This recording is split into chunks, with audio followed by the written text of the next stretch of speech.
আসসালামু আলাইকুম ওয়া রাহমাতুল্লাহি ওয়া বারাকাতুহু।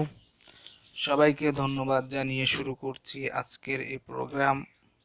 আমরা পবিত্র একটি মাসে তথা রমজান মাস অবস্থান করছি, যে মাসে মহাগ্রন্থ আল কোরআন নাজিল হয়েছে, যে মাসে একটি ফরজ আমলের 70 গুণ পর্যন্ত সওয়াব বাড়িয়ে দেওয়ার ওয়াদা করা হয়েছে।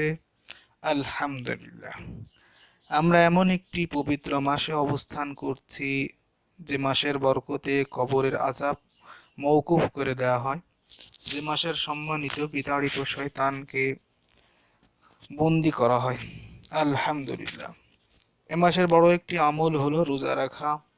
রোজা রাখার ফজিলত সম্পর্কে হাদিস শরীফে এসেছে যে রোজাদারের মুখের গন্ধ আল্লাহ তাআলার কাছে মিশক আম্বরের চেয়েও অধিক পছন্দের। হাদিস শরীফে আরও এসেছে যে অন্য সকল আমলের প্রতিদান আল্লাহ তাআলা ফেরেশতাদের মাধ্যমে প্রদান করবেন, কিন্তু রোজাদারকে রোজার প্রতিদান আল্লাহ রাব্বুল আলামিন নিজেই দিবেন। সুবহানাল্লাহ। তো মহামূল্যবান রোজা সঠিকভাবে পালন করতে হলে তার নিয়ম কানুন সঠিকভাবে জানা খুবই জরুরি। কেননা কোনো জিনিস সঠিকভাবে না জানলে তার দ্বারা কাঙ্ক্ষিত ফলাফল লাভ করা যায় না। এজন্য আপনাদের সামনে রোজা সংক্রান্ত বিভিন্ন মাসআলা নিয়ে আলোচনা করব ইনশাআল্লাহ। আল্লাহই তৌফিক দাতা। তো কথা দীর্ঘ না করে সরাসরি চলে যাই মূল আলোচনায়। আজকের আলোচ্য বিষয় হলো রোজা থেকে ইনহেলার ও সালবুটামল ব্যবহার করা যাবে কিনা। রোজা থেকে ইনহেলার ও সালবুটামল ব্যবহার করা যাবে কিনা। অনেকে হাঁপানি, শ্বাসকষ্টের কারণে ইনহেলার ইত্যাদি ব্যবহার করে থাকেন। তো এক্ষেত্রে শরীয়তের দিক নির্দেশনা কি? এ কারণে কি রোজা ভেঙে যাবে? উত্তর হলো যে সালবুটামল ইনহেলার ব্যবহার করলে রোজা ভঙ্গ হয়ে যাবে। শ্বাসকষ্ট দূর করার জন্য ওষুধটি মুখের ভেতর স্প্রে করা হয়। এতে যে জায়গায় শ্বাসরুদ্ধ হয় ওই জায়গাটি প্রশস্ত হয়ে যায়, ফলে শ্বাস চলাচলে আর কোনো কষ্ট থাকে না। ওষুধটি যে শিশিতে যে পরিমাণে থাকে, ওই শিশির মুখ একবার টিপলে শিশির আকার ভেদে ওই পরিমাণের 100 কিংবা 200 ভাগের 1 ভাগ বেরিয়ে আসে।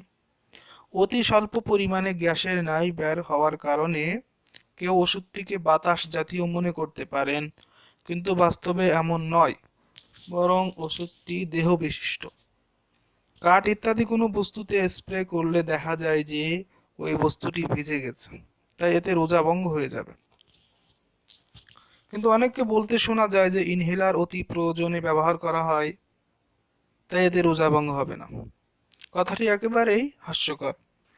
কেননা কেউ যদি ক্ষুধায় মৃত্যু মুখে পতিত হয়ে অতি প্রয়োজনে কিছু খেয়ে ফেলে, তাহলে কি অতি প্রয়োজনে খাওয়ার কারণে তার রোজা ভঙ্গ হবে না? অবশ্যই হবে। অতি প্রয়োজনের সময় রোজা ভাঙলে পরিবর্তিত কাজা করা ও এতে গুনাহ না হওয়ার কথা ভিন্ন, আর রোজা ভঙ্গ না হওয়া ভিন্ন কথা। হ্যাঁ, যদি মুখে ইনহেলার স্প্রে করার পর না গিলে থুতু দিয়ে তা বাইরে ফেলে দেওয়া হয়, তাতে রোজা ভঙ্গ হবে না। এভাবে কাজ চললে তো বিষয়টি অনেকটা সহজ হয়ে যাবে। এতে শ্বাসকষ্ট থেকে রেহাই পাওয়ার পাশাপাশি রোজা ভঙ্গ হলো না। তবে একটি নিয়ম আছে, রোজা অবস্থায় ইনহেলার ব্যবহারের একটি নিয়ম রয়েছে। কোনো চিকিৎসক বলেন সাহরিতে 1 ডোজ ইনহেলার নেওয়ার পর সাধারণত ইফতার পর্যন্ত আর ইনহেলার নেওয়ার প্রয়োজন পড়ে না। তাই এভাবে ইনহেলার ব্যবহার করে রোজা রাখা যায়। হ্যাঁ, যদি কারো বক্ষব্যাধি এমন জটিল ও মারাত্মক আকার ধারণ করে যে ইনহেলার নেওয়া ব্যতীত ইফতার পর্যন্ত অপেক্ষা করা যায় না, তাদের ক্ষেত্রে শরীয়তে এই সুযোগ রয়েছে যে তারা প্রয়োজন ভেদে ইনহেলার ব্যবহার করবে ও পরবর্তীতে রোজার কাজা করে নিবে, আর কাজা সম্ভব না হলে ফিদিয়া আদায় করবে। প্রিয় দর্শক, আশা করি মাসআলাটি বুঝতে পেরেছেন। প্রয়োজনে অবশ্যই কমেন্ট করে জানাবেন, ইনশাআল্লাহ সহযোগিতা করার চেষ্টা করব। সে পর্যন্ত আল্লাহ সকলকে রোজার হক আদায় করে রোজা রাখার তৌফিক দান করুন। আমিন। আসসালামু আলাইকুম ওয়া রাহমাতুল্লাহ।